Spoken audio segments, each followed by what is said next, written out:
Introduction again, my name is Celine. I am a Kayan from Nongpilah, Baram. It's been a privilege to be a part of the Defenders family, and I grew up with a lot of this conversation over dinner table, and to find myself being a part of this defending work, I have to pinch myself every day. But I have much to say, but I think before I do that, I've introduced Uncle Ukau and Uncle No. Probably just a very quick one. This is Uncle Willie. He comes from Mulu. He's also here for the Mulu expedition event that we're having. And I'm going to do this very quickly if you all are okay. And Dayang is the daughter of Uncle Ukau. And having her as like this next generation leader, it is always mind-blowing to be working with her. And then I also have Uncle Mutang Urut. I grew up actually knowing about him, and I've seen his documentary. I've always told him this, that his documentary was my life, my game changer. But to be able to work with him, there are days I look at him and I feel like it's so surreal, you know, but he's so human. so that's Uncle Mutang. He has so much to tell, but I feel like I cannot tell it, but please have a conversation with him. You need to know this man's heart for his people and for his land.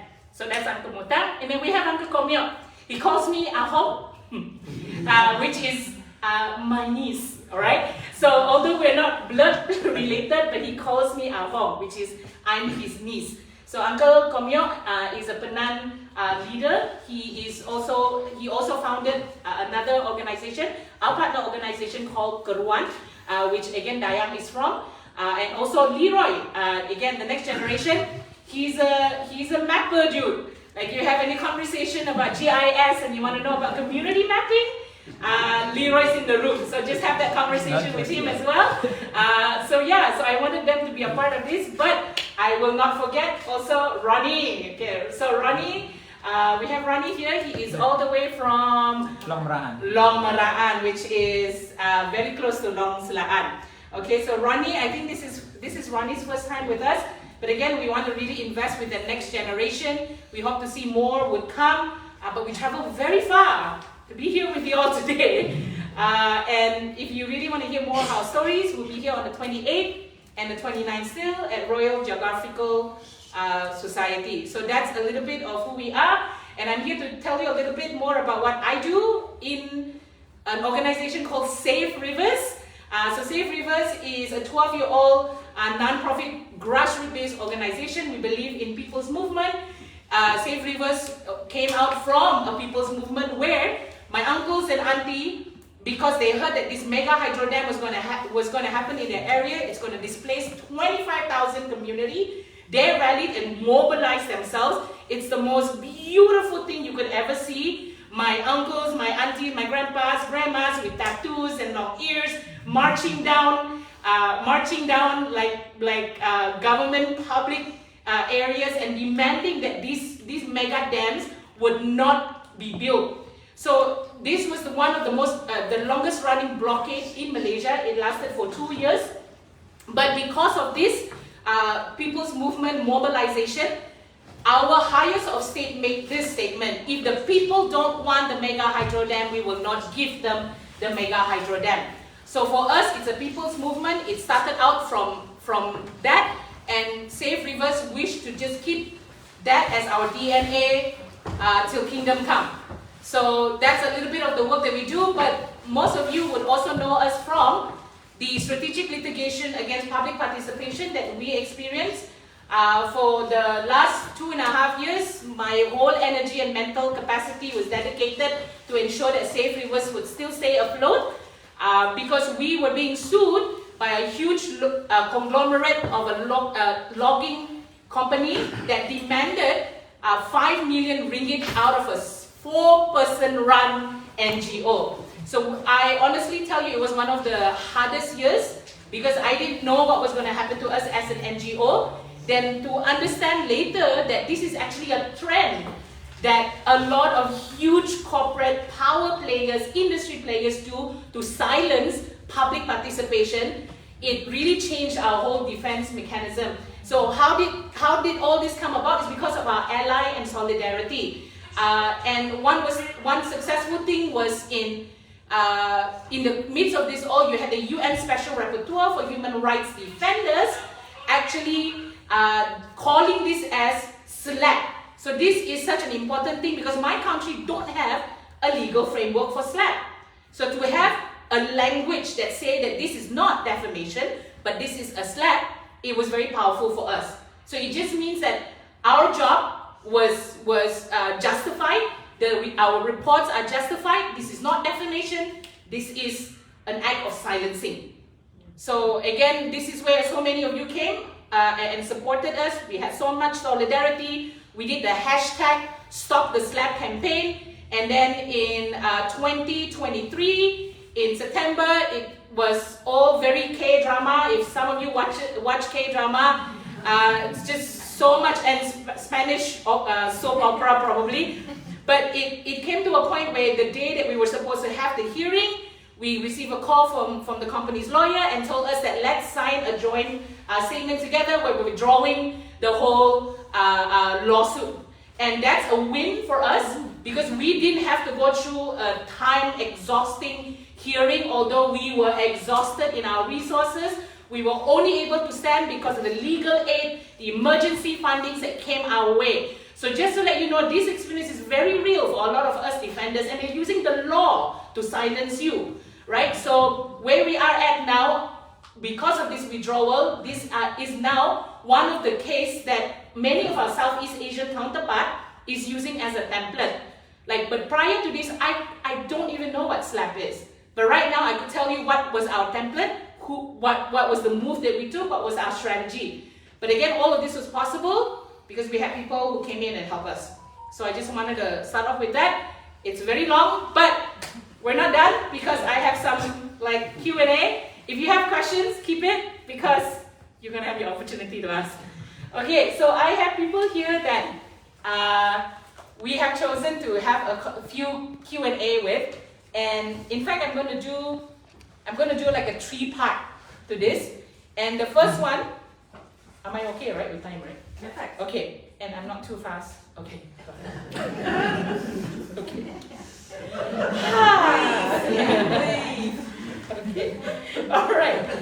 So I'm going to start with the first question, and this question is going to be directed to Uncle Mutang and Uncle Komeok. So Uncle Mutang and Uncle Komeok, I would love to hear more about your community, and maybe you could share with us, since you've been doing this for a long time, what was that experience, or what was it that happened that made you even more determined to be involved in this cause of fighting for your land and fighting for indigenous people's right? Maybe I could start off with Uncle Mutang or Uncle Komeok. Uncle Komeok. Okay. Yeah. Okay, good afternoon, ladies and gentlemen. My name is Komeok Joe. I'm the Penan. I'm the leaders CEO of Keruan. So actually, in that case, this is my boss. Yeah. So I just want to briefly about the background of the history of our fight, our struggle. It was if you all know that since 80s, 1987, there are dozens of blockades have been done by our people. The Penan, Kenya, and Kayan, all the indigenous people throughout Sarawak. We have started the blockade in 1987. There are many people, many elders have been arrested because of our struggle. Because that struggle, and there are lots of issues, problems all around the area. And we have, in the 90s, we have a campaign, international campaign. He is the one who go throughout the world to do the big campaign, and myself also involved with the campaign. And our struggle never stopped until today. I just briefly told you that this is today. The information I received last night, these few days I cannot sleep because the history from the beginning until this day, this is the blockade continue. So the police arrested my people, they tortured, they even murdered our leaders.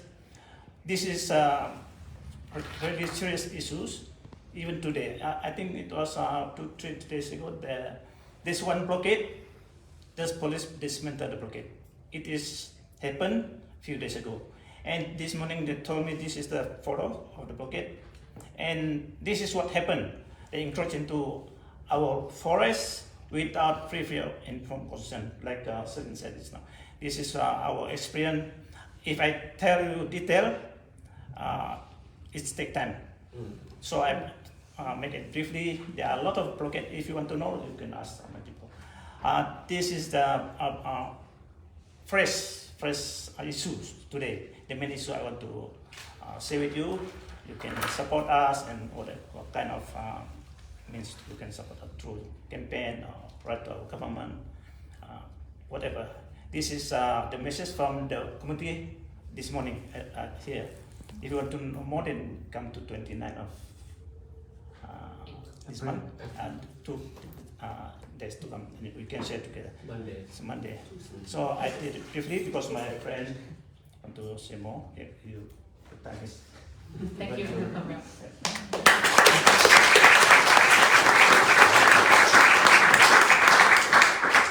Thank you, Celine. Thank you. Really wonderful to see all of you here. And I was passing through London and the UK in 2022 at the COP26. Actually, I was there to talk about the exposing the timber mafia from Southeast Asia, because they are all over the Pacific Island, all the way to the Amazon, the Congo, Papua New Guinea, Vanuatu, and they are from Sarawak. Only 6 big companies, and so they are destroying all these tropical rainforests all over these places. And in terms of how our people were impacted, still impacted right now, is that it caused a lot of confusion, it caused a lot of anger, caused a lot of what do you call that, hopelessness, because they were going to the authorities. The authorities send them to one minister, to the other one, and there's no one going to solve anything. So they pass the buck around, and our people are left without any solution, even until now actually. So as a young man in my 20s, I realized that I have some knowledge of writing. I can write to the authorities and see, maybe we were very naive, we were very hopeful, thinking that we would solve the problem by writing, by meeting with the authorities. But later on, we realized, blockaded 9 months, 7 months, at the blockade with the people, there was no solving of anything. And there's a lot of threats to us who are leading the campaign, the leaders in the blockades.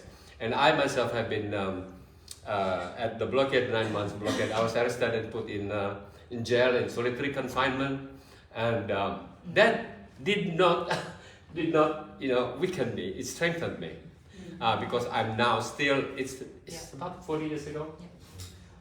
It strengthened me to realize that nothing has been solved in these issues, in our land issues, and so now I took a refugee in Canada, status in Canada. And so now I can go back to my community.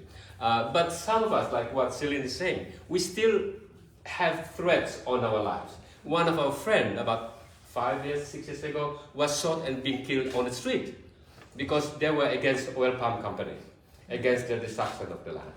And so for me, going back home, as now I'm Canadian citizen, but I still go back home. I try, because politically it's difficult for me to go back home. So I changed my tactic to say I'm now a language revivalist. So I do studies in indigenous language revitalization, because language and land are connected. Language comes from the land.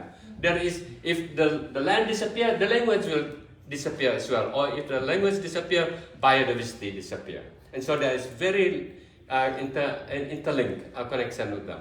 And so for me, language and also the forest, they are the same, interlinked. So that's my work right now, to continue. I told my children, don't become an activist. It's not an easy job. But they are in wildlife management, in in environmental science studies, and so what can he do? So really wonderful to see all of you. I know you will influence your own children, grandchildren, and so that they do the right thing. Thank you very much.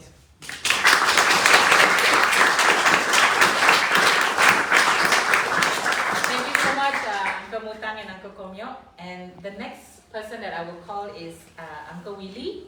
He comes from Mulu. And Uncle Willie is a Tarin. And he has seen how much his childhood home has changed through the years, because now his area or his ancestral domain is a national park. So Uncle Willie, I think my question to you here is, how have the threats to your forest changed over the years, and how have your communities responded? You want to clean up? Okay. You want me to stand up? Good afternoon, ladies and gentlemen. I'm honored to be here together with you guys on here. My name is Kayan. I come from Mulu, Sarawak, land of Hornbill. Yeah. I would like to highlight about the hot issue now in our area. First, I will tell you about our history background. Mulu was one of our trained in the Penan people together, where our ancestors been there but in 18th century. Yeah, we have mountains, we have caves, we have forests. Mountain is just like our playgrounds, and the cave is for our ancestors' settlement, and also for the burials area also. And the forest, river, is just like flora and fauna. Flora and fauna is, to me, to us, is very valuable to us compared to gold and diamond. So like we are here to defend and protect it for our next generation. So let me talk about the how we, the community and the state government, we have conflict about it. Our ancestors look after this area hundreds of years to look after and take care of it. The forest is beautiful. Gaby was there to see that too. So it's very touristic now. The government, they are the one who first come into our place, our land, our forest. This has happened in 1962. 1962 until 66. The government come over and meet our chief for the village and discuss about Mulu as a national park. First, in 1965, our chief disagreed. Why he disagreed? Because his people, the Tring Penan, that is the place where our pharmacy, our banks, and our supermarket. That's why our chiefs told the government body, and the government came on discuss with them.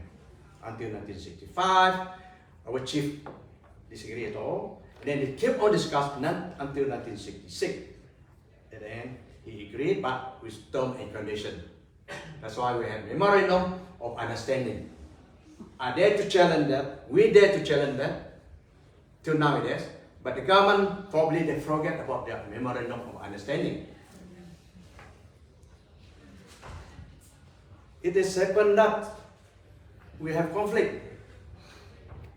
Because the governments, when they have the power, then they forget about the memorandum of understanding. This I still have the document. We, Penan in the Tring, dare to challenge them because we have proof to challenge them. It's not fair there. Outside people make money on our land. It's not fair. To me, I call them land grabbers. They're robbing us. They're really robbing us. It makes us poor. They are outsider people come in to make them rich for their personal interest.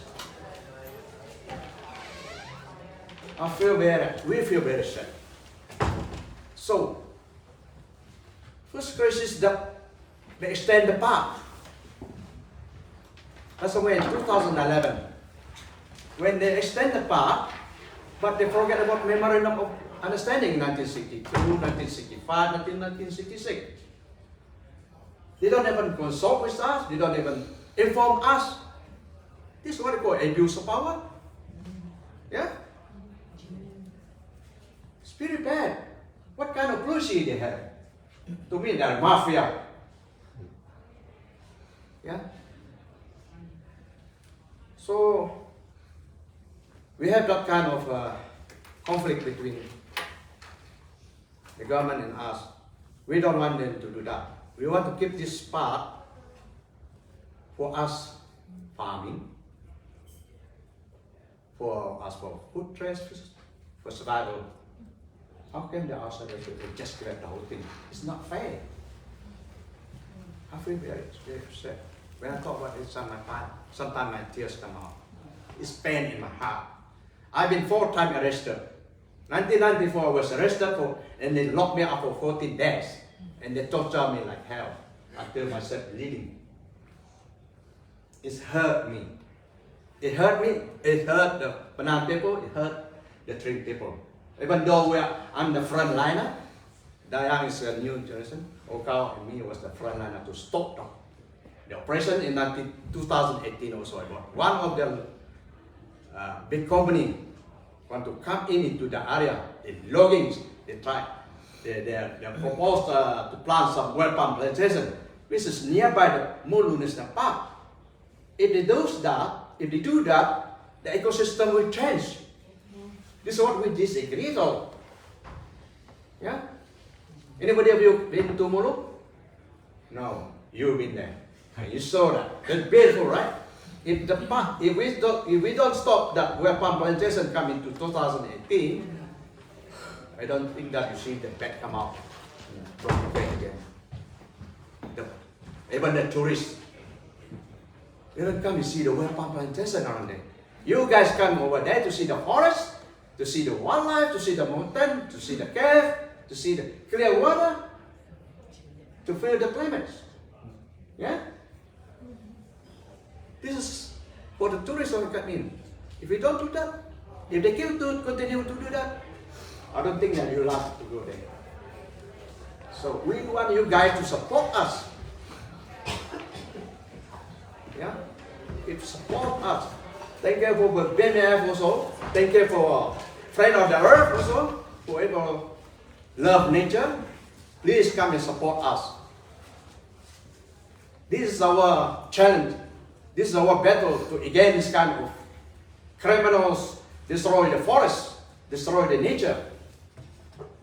Climate change a lot now, especially dam, cascading dam, carbon trading, what do you call it? Something like that. This is unhealthy development to me, right? Are you agree for that? Yes. Yeah. Please try your best to support us. We are just like in the cave. If we don't come out from Sarawak, you don't know what's really happened with our country. We're just like people that stay in the cave. Thank you for being there. Thank you for learning Friend of the Earth. Invite us coming in here. Yeah? Nick, for everybody. Yeah? Sad, sudden. It's really pain. Thank you.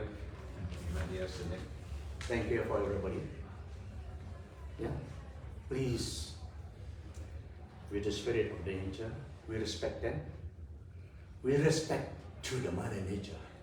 The Mother Nature will look after us. If we destroy them, they will destroy us. We human beings should understand this struggle anyway. Thank you.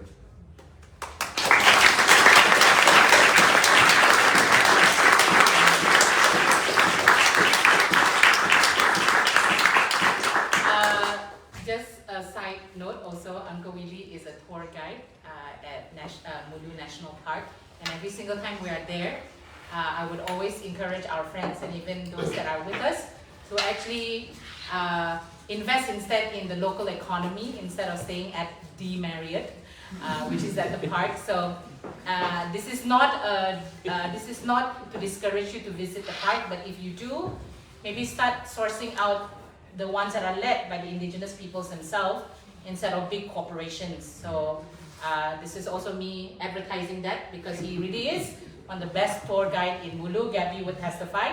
But yes, thank you, Uncle Willie. All right, move on. Last but not least, I'm going to call upon two of my very young counterparts. We have both Dayang and Leroy. Dayang, Leroy, I have one question for you. But of course, we would love to hear from each of your different perspectives, or even maybe similar. So Dayang and Leroy, what does justice look like to you for indigenous peoples, for forests, and for future generations?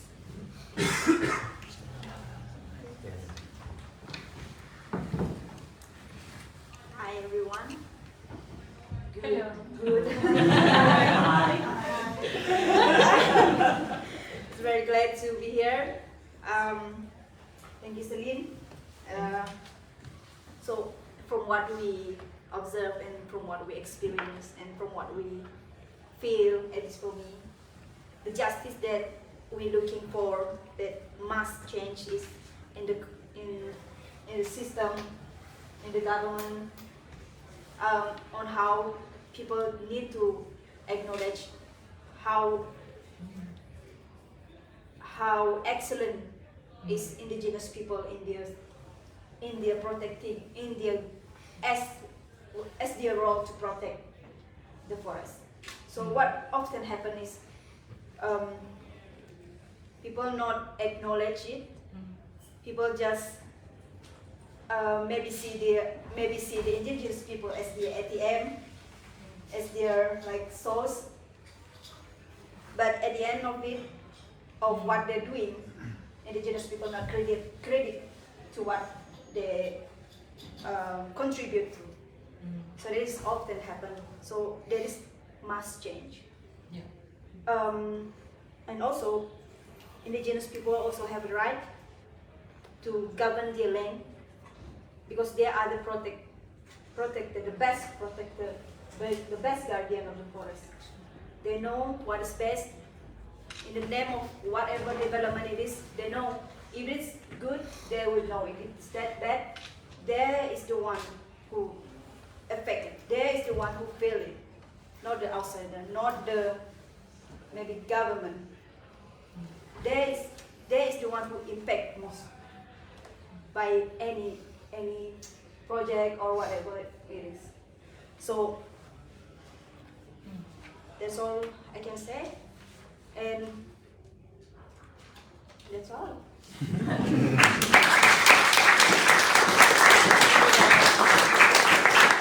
Last but not least, Leroy.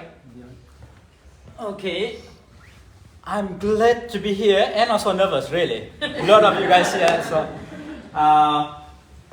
just to remind you guys, my name is Leroy. I might move however I want to move because I'm so nervous now. So, I'm Leroy. I'm from Long Lamai. I'm one of the indigenous group from Sarawak, which is Penan.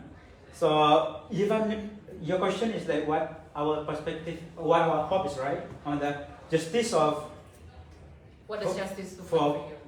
indigenous people, for forests, and also Future generations. So I try to answer that, but I'm so nervous now. So okay, for indigenous people, I guess it's because there are few of indigenous people in Sarawak. So I guess the best way to appreciate their existence as a whole population is that we recognize their values, because I'm sure we can appreciate that, because I don't think we have any values that is against humanity in that sense.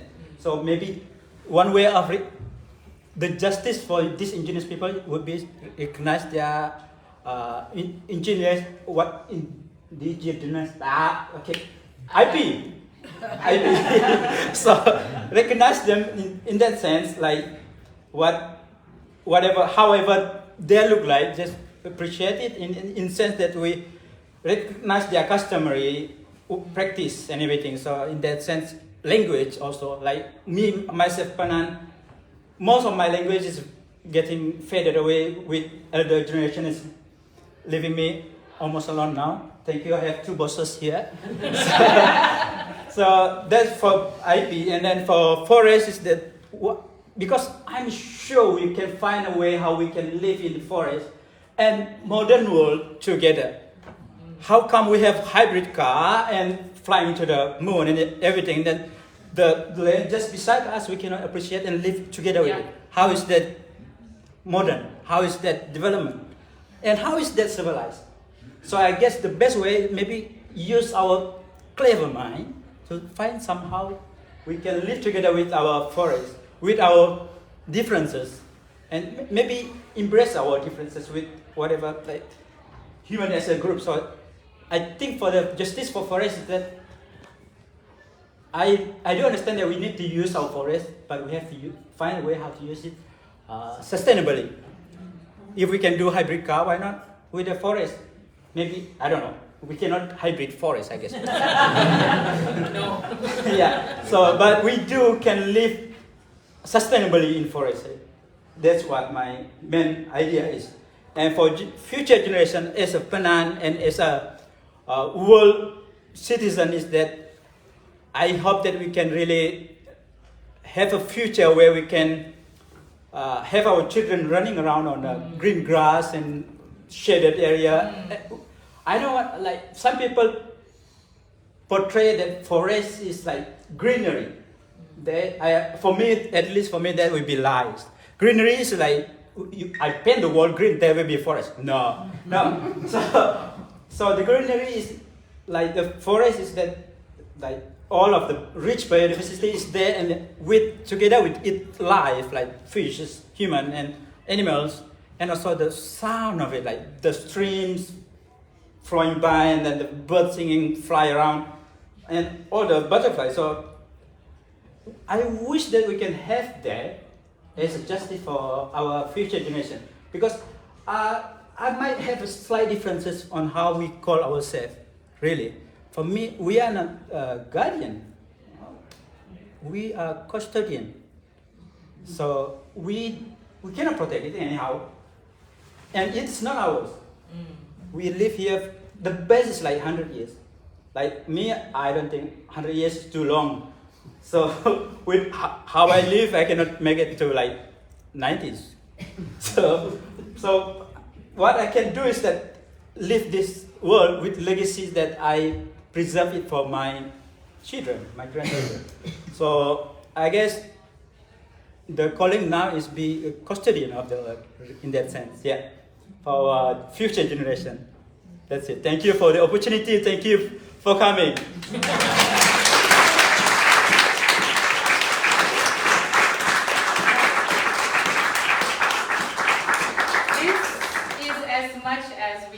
Into this time constraint that we have today, but again, this opportunity that we have to just share, it is very special to us. Like so many of us, we couldn't imagine that we'll be at another side of the world telling our story. But I think one of the most surreal thing was to actually hear the liling in the corridors and in the grassland in the feel of London, and it really feel very surreal that we were singing liling even at this side of the world. So I just wanted to say again on behalf of the delegate, thank you so much for just listening to our stories.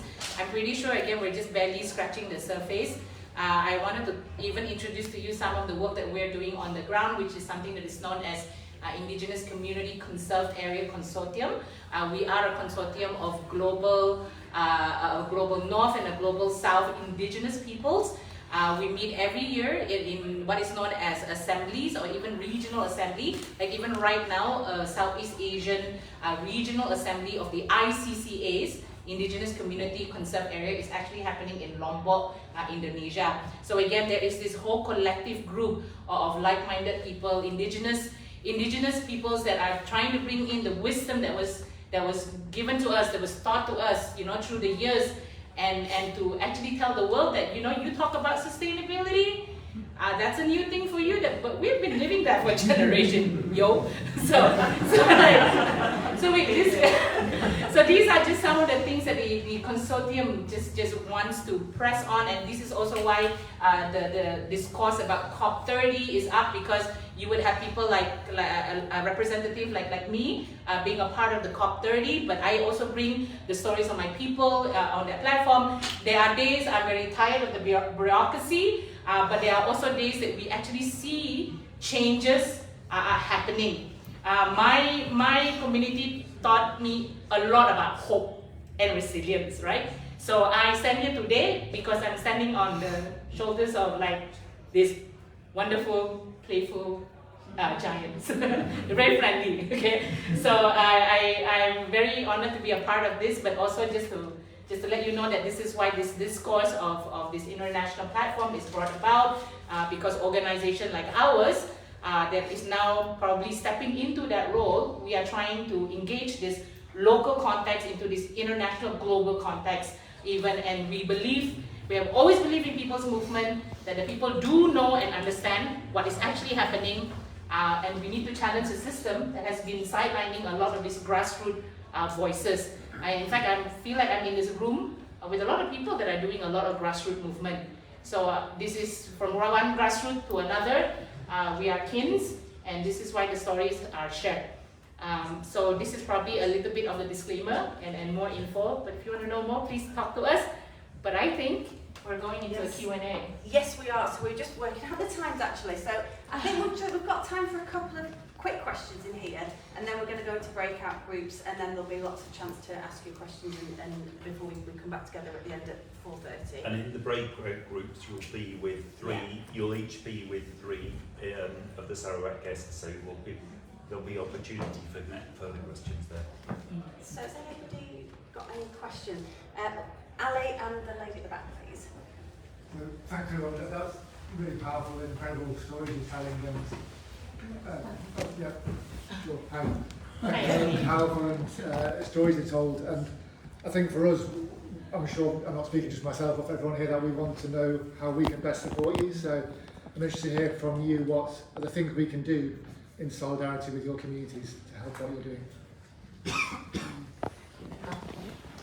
Thank you very much. Muito obrigada. I'm Joyce Mendes from Brazil. And I want to ask you, I want to understand also what is your perspective for COP30? Perhaps how we can help, because we're having a hard moment at the moment, because you see we see the government announcing COP30, right? Like the environmental, space and movement. But we are fighting on the ground with oil exploitation. So we're launching, I'm a campaigner and fundraiser, so we're doing a huge campaign to stop the oil extraction from the Amazon. But it's being approved today at the same time that COP30 plans are being developed in Brazil.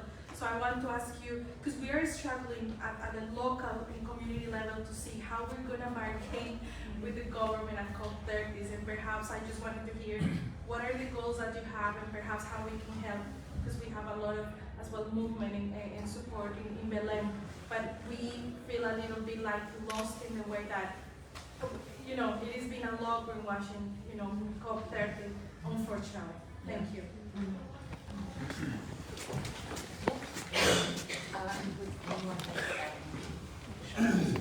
They have talked about the government sector. A simple answer, but you have a lot of questions. The government, especially Sarawak sector, they should stick to the agenda, sustainable development goal. They have to stick inside the brand, respect the native right. Okay? For me, that's what about my answer. Sustainable development goal. They have to be put in the brand. Thank you. Anyone else? I guess there will be so many answers. You know them yourself, I guess. Don't go to the south to see all these terrible things. But I think when you go there, you become the witness, and you can amplify your energy to talk about the issue. And also, of course, involving yourself with local organizations. That would be really, really wonderful effort, because your organization can also speak to your government and help to change policies, or your members of parliament.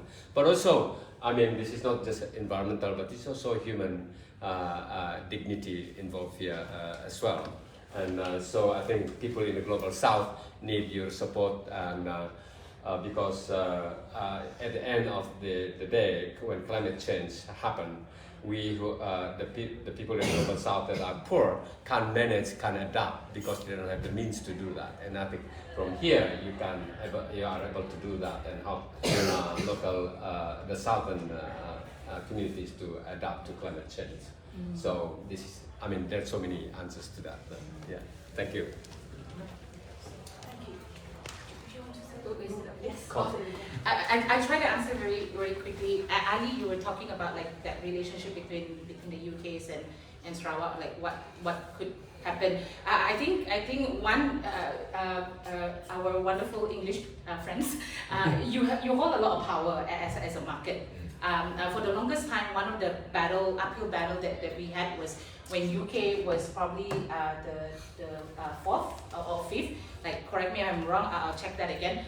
But fourth or fifth largest buyer of Malaysian timber certification wood timber, right? So again, you have this certification scheme that says that again, because sustainability is the sexy word at this moment, right? Everybody wants to piggyback on that. So again, certification tells you that supply chain, human rights is complied, environmental protection, yada yada, all the schematics, whatever, right? But for the longest time, we have been engaging with the grievance mechanism of this certification, and actually said what's on paper and what's on the ground and lived reality is a whole different thing. But this was also the reason why we were under the SLAP suit to begin with. So even in the midst of us trying to bring up the gap between reality and what's on paper, and you stamp it as sustainable, because again, it works to clear your conscience. Kudos for you, I guess, but terrible for us, because you're definitely destroying all our rainforests and our grievance and our complaint. No one was acknowledging it. So these were the things that we were doing, and like the cherry on top of the cake, we were being sued, as defenders. So I feel like the power that you hold as a market is just be interested to know that this is happening to us, and pressure your government for really a clean, transparent process. I knew I had a hard time trying to locate where the timber even go into the UK. It's like it was just, this is my experience, right? So I'm just saying that even trying to access, I would think, public information was also so hard on our end. So even for you as our English friends, like maybe again demand that your government would have a transparent process, a due diligence when it comes to this. When they say that it is sustainable, how is it really sustainable? When you totally ignore us and we were in the room, and when we came up with all of this report, you sued us instead. So I guess just that, like know that this is what's happening to us. We're trying our best to tell our stories, but also at the same time, our stories are being sidelined. So if we have friends that actually understand that this is happening to us, amplify it for us, and push your government. So you as the market, you hold a lot of power, right? So, but I also want to tell you that the latest report in January and February from Sarawak is that the official report says there's no timber from Sarawak that came into the UK. I'm not going to even say whatever, this is not the place, but I'm just saying that on the official data, that's what's happening, right? So again, if that answers your question, Ali, And maybe our sister from Brazil, hello. I probably will be visiting your country at the end of the year. And it is very sad to hear that because you're not the first one to bring it up. But I guess that's the work that we do, right? That over and over again, like regardless of what the oppression is, regardless of what it's suppressed, and sometimes there are days we play diplomatic, you know, you play the game of diplomacy, but at the end of the day, I feel like we don't compromise with our message. And I think this is also me saying that however you think a Bornean defender could help you, when I get there later with my whole Southeast Asian counterpart, let us know, you know, like if you're doing a march or a protest, we would love to be a part of that, even to demand the powers that be to really take seriously what you're saying. So I really have no answer to that because it's the same thing with us, but I know that every single time you go through something hard, having friends with you make it a lot better and, you know, happier too in a way. Like, I mean, again, you get what I mean. But it makes sense. Like, you know, we live in a world of contradictions, you know, but the message it doesn't change, you know. Call it out when it's wrong and call it out, and we'll help you to call it out. Thank you.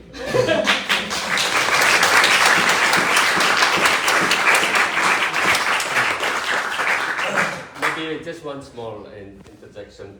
In the 90s, we went to many countries and we asked the Parliament, European Parliament, to stop buying logs from Sarawak. And Austria and another country was banning, their parliament banned logs from Sarawak. And actually what happened is that for 3 months only, what happened is that Malaysia and Indonesia, who are the biggest supplier of logs, came and tell the government, okay, you have this billions of dollars contract in our country, do you want to risk that or not? And so the government rescind that law. So that is what you are facing in terms of supporting your government to change policy. But I don't know how else we could do that. I mean, like Celine was saying, trade is very important. A fair trade is very important. Yeah.